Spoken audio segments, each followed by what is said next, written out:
एक घने और बड़े जंगल के पास मौजूद एक गांव में रंगैया नामक एक आदमी रहता था। उसका घर उसी जंगल के पास में था। उस घर में वो अपने बीवी और बच्चे के साथ रहता था। रंगैया उसी जंगल में पेड़ों को काटकर उन लकड़ियों को बाजार में बेचकर कमाए हुए पैसों से उसका जीवन चलाता था। ऐसे ही एक दिन लकड़ी काटकर उसको बेचकर आए हुए पैसों को घर ले आता है रंगैया। उसे देख उसकी पत्नी रत्नम्मा ऐसे कहती है, सारी जीवन ऐसे ही काटनी है क्या, लकड़ों को काटते हुए? अब क्या हो गया? क्या हो गया? ज्यादा पैसा कमाना नहीं है तुमको? अपने बेटे को पढ़ाना नहीं है? घर नहीं खरीदना है? हमेशा इसी घर में रहते हुए उन्हीं लकड़ियों को काट कर उन्हें बेचकर जीना है क्या? ऐसे कहती है। जब देखो बस पैसों का ही चर्चा, और कुछ सोचती भी नहीं हो क्या तुम? हाँ, मुझसे पूछना है कि और कोई सोच नहीं है, पर आपका तो सोच नहीं बदल रहा। इसके बाद रंगैया उसकी बातों को सुन नहीं पाता है, इसलिए वो चुपचाप वहाँ से चले जाता है। उस रात को रंगैया अपने घर की खिड़की से बाहर देखते रहता है। दूर में उसे एक छोटी सी रोशनी दिखाई देती है और वो ये भी देखता है कि कई सारे गाड़ियाँ बाहर से जंगल की ओर और जंगल से बाहर की ओर जाते रहते हैं। मैं तो हर रोज इसी जंगल में काम करता हूँ। मैंने आज तक लकड़ियाँ काटते हुए किसी को आते या जाते नहीं देखा है, ना ही सुना है। लेकिन हर रोज रात के समय में यहाँ गाड़ियाँ आती जाती रहती है। मुझे कुछ तो करके जानना होगा कि वहाँ हो क्या रहा है। अगले दिन सुबह उठते ही जहाँ उसे कल रात रोशनी दिखी थी, उसी तरफ जाता रहता है रंगैया। वहाँ उसे झाड़ियों के बीच एक गुफा दिखाई देती है। उस गुफा में वो डरते डरते जाता है। दिखने में वो बाहर से छोटा ही क्यों ना हो, अंदर से वो गुफा बहुत बड़ा था। उस गुफा में गैर कानूनी से कटे हुए चंदन के सारे पेड़ दिखाई देते हैं रंगैया को। उन सारे पेड़ को देख रंगैया को सारा विषय समझ आता है।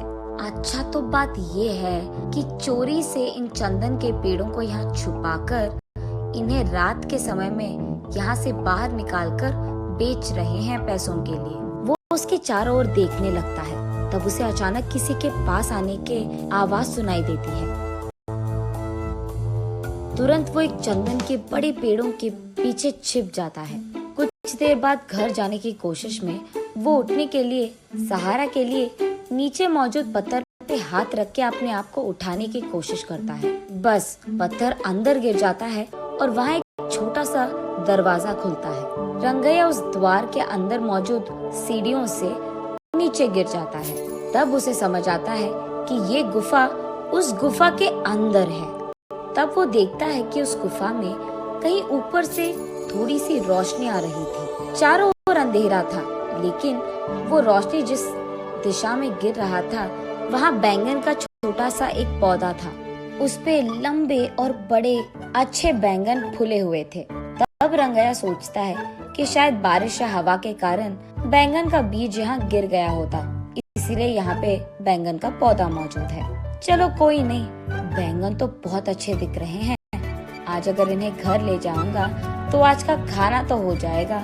ये फैसला करके वो उस पौधे से एक बैंगन को तोड़ता है। बस रंगैया के हाथ में जैसे ही वो बैंगन आता है, वो सोने का बैंगन बन जाता है। रंगैया आश्चर्यचकित होकर दंग रह जाता है। वो उस सोने के बैंगन को अपने हाथों में लेकर उसे जांचने की कोशिश करता है और तुरंत वो सोचता है कि उसी पौधे से एक और बैंगन ले ले, लेकिन उससे पहले ही उस पौधे पे मौजूद सारे बैंगन गायब हो जाते हैं। रंगैया बहुत निराश होता है। चलो, कम से कम एक तो बैंगन मिल गया। अगर ये मैं मार्केट में बेचूंगा तो बहुत सारे पैसे मिल जाएंगे। तब मुझे कई दिनों तक कुछ भी काम करने की कोई जरूरत नहीं होगी। ये फैसला करके उस गुफा के सीढ़ियाँ चढ़कर वो बाहर की गुफे की ओर आता है। रंगैया जैसे ही बाहर आता है, वो दरवाजा अपने आप बंद हो जाता है। उस गुफा से बाहर आते ही चोरी चोरी छुपकर वो अपने बीवी के पास जाकर इस सोने के बैंगन को दिखाता है। उस सोने के बैंगन को देख रत्नम्मा तुरंत बेहोश होकर नीचे गिर जाती है। कुछ देर बाद होश आता है। तब रत्नम्मा, बाप रे, सोने का बैंगन कहाँ से लेकर आए आप? ये कहाँ मिला आपको? उससे तुम्हारा क्या मतलब? हमेशा पैसों के पीछे पड़ी रहती है ना। ये लो, ये सोने का बैंगन लो और इससे जो करना है तुम कर लो। अरे पहले आप ये तो बताओ कि ये आप लाए कहाँ से?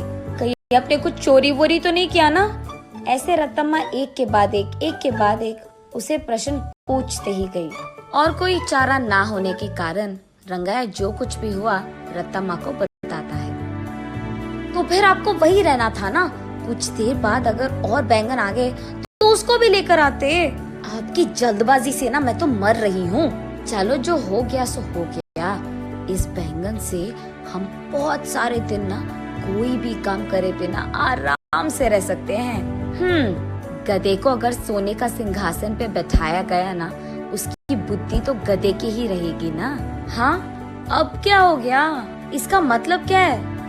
इसी घर में रहते हुए चैन की जिंदगी नहीं चाहिए मुझे। आप 2-3 और सोने के बैंगन लेके आए, तब हम बड़े घर में आराम कर पाएंगे। देख, हमें नहीं पता कि उस पौधे पे वापस सोने के बैंगन आएंगे कि नहीं, और इतना ही नहीं, उस गुफा में जाना बहुत बहुत मुश्किल है और घातक भी। वहाँ चंदन के पेड़ छुपे हैं रत्ना। अगर मैं पकड़ा गया ना, मेरा लाश तक नहीं मिलेगा तुझे। अब इस सब की क्या जरूरत है? जितना है उतने में खुश रहेंगे, कहता है रंगैया। तुम मर्द हो भी? वहाँ के चंदन के पेड़ों के बारे में जाकर पुलिस को बता दो। वहाँ के चोरों को वो खुद लेकर जाएंगे और चंदन पेड़ भी खाली कर देंगे।